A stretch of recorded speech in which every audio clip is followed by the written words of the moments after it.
ఓం సాయిరామ్. బాబా, ఈ సంధ్య వేళ లోకంపై క్రమంగా మోహమనే నల్లటి దుప్పటి పరుచుకుంటోంది. ఆ వ్యామోహపు చీకటి నుండి నన్ను రక్షించు తండ్రివి నీవే.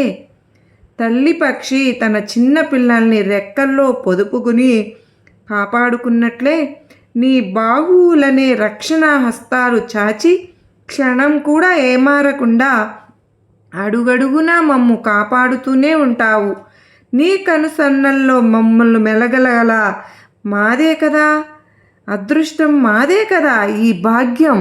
బాబా ఇలా అనేవారు, ఓ అజ్ఞానులారా, చేతులు కలిపి రెండు జాతులను కలిసి మెలిసి ఉండు, బుద్ధితో ప్రవర్తింపుడు, జాతీయ ఐకమత్యమును సమకూర్చుడు, వివాదముల వల్ల కాని ఘర్షణ వల్ల కాని ప్రయోజనము లేదు అని చెప్పేవారు.